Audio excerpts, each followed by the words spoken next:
Hey guys, welcome back to my channel. This is Nikki. I wanted to talk about read alouds today. So if this is something that interests you in your homeschool day, then keep on watching.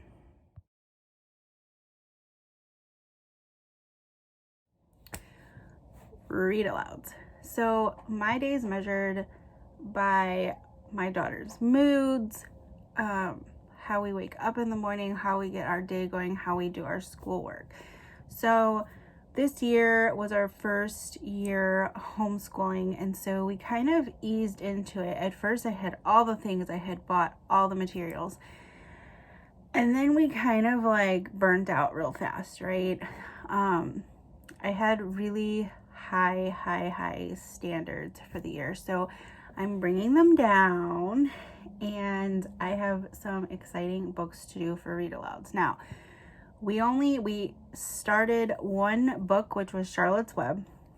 We will finish that, I'm hoping, at least by the end of summer. I'm giving myself a little bit of grace and time as far as a timetable to finish it. We are about halfway through, and then I want to watch the movie because I thought that would be really a cute thing to do. Next year, we're talking first grade read alouds. I'm very excited about the books that I have chosen for the read alouds. Now, when I say read alouds, I'm talking about a bigger book, a thicker chapter book that you literally read out loud. Some may have pictures, some may not, but for me, most of them don't. Now, she's very good at listening, but it helps if she's doing something while she's listening to me read a book. So if that means putting some art on the table, having her do some art while I read, then it works better that way. So her focus is more on reading, listening while I'm reading.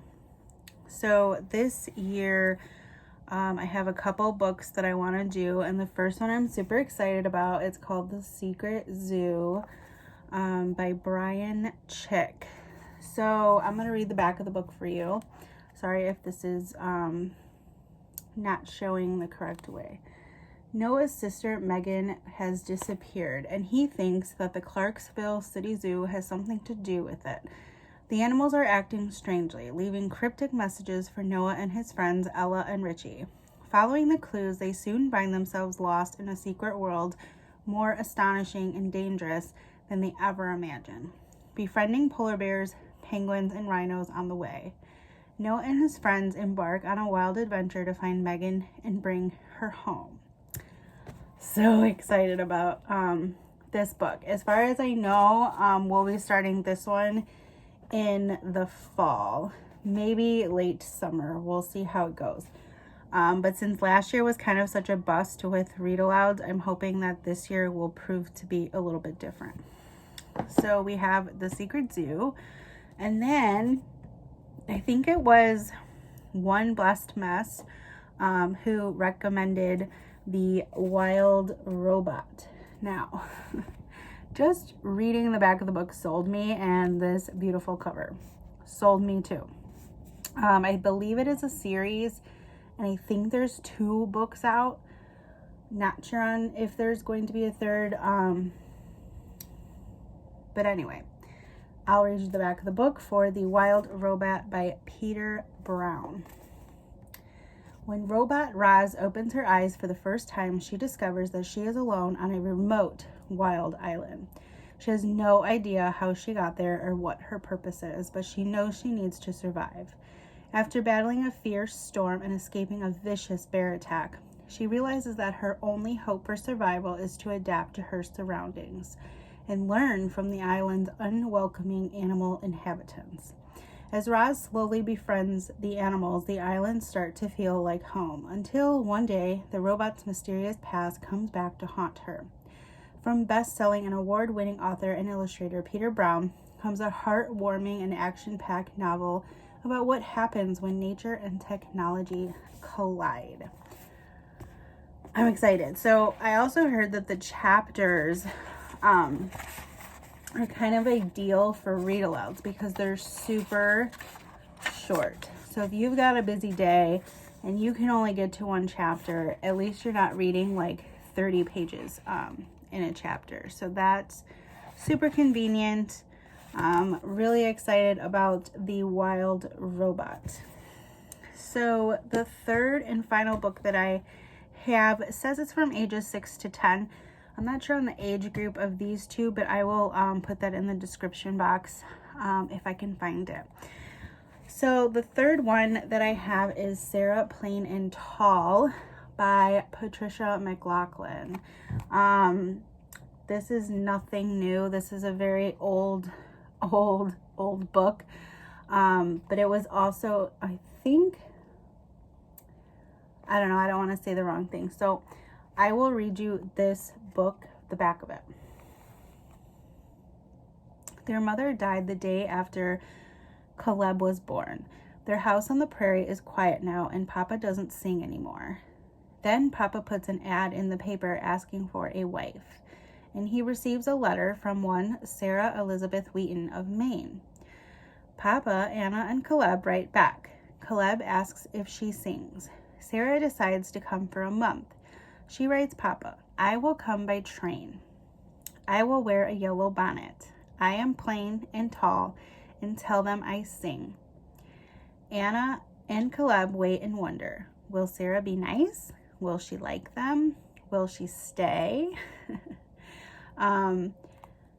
So some of the reviews on here are an exquisite, sometimes painfully touching tale, a book that's filled with wisdom, gentle humor, and the practical concerns necessary for a satisfying life. A tender story about the fragile beginnings of a family relationship on its way to permanence. So this is a very small book, but I haven't decided where I want to fit this into our schedule at. But we have a visitor.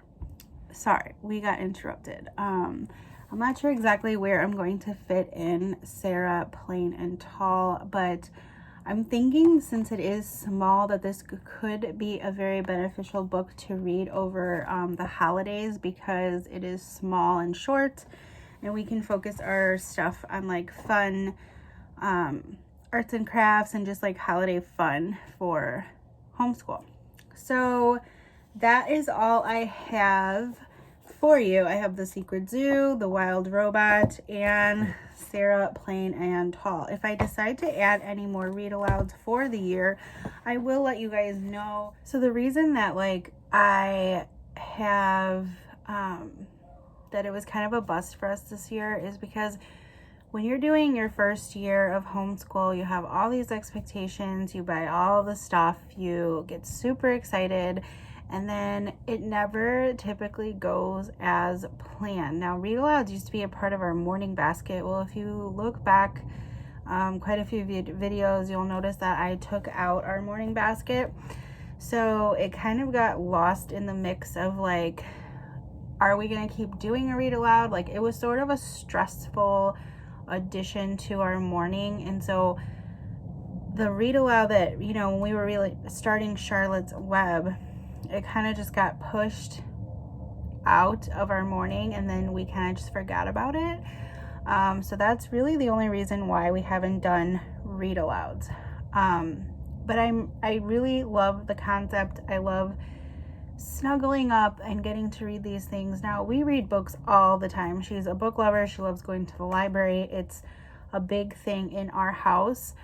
So we're constantly reading regular sized books, and she's been reading a lot of graphic novels lately. But these are just like different, right? Because like these aren't maybe a book that she could read. It's more of a book for me to read to her. And then it's all about the conversation.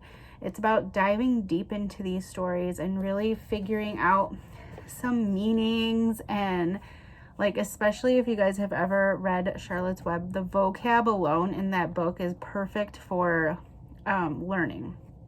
And the topics in the book is fantastic for having with your kids.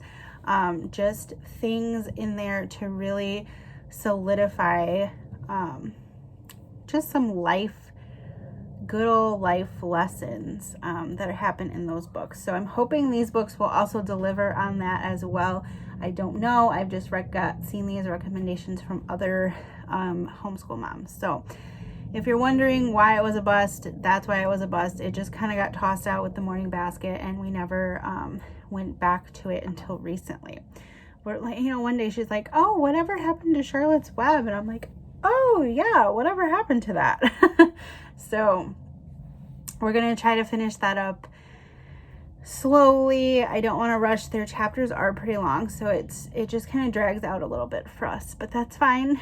That's the best thing about homeschool is there's no limit, there's no requirement, there's no anything when it comes to that. So we can take our time with it and decide never to finish it, and if we want to, but I have a feeling we'll really want to finish it. So anyways, that's what I was going to say as far as why it got taken out of our homeschool year for kindergarten. But we're super, super, super excited for first grade. I am. Anyways, let me know in the comments if you've read any of these books and what you loved about them or didn't love. I will leave them linked down below in the description box as well. So that concludes today's video. I will let you guys know how Charlotte's Web ends up for us and what our thoughts are. I read this years ago, but my daughter seems to really be enjoying Charlotte's Web. So that is all. If you liked this video, please give it a thumbs up down below and subscribe to my channel for all future uploads. And yeah, that's about it, guys. I hope you guys have a great rest of your day. Bye.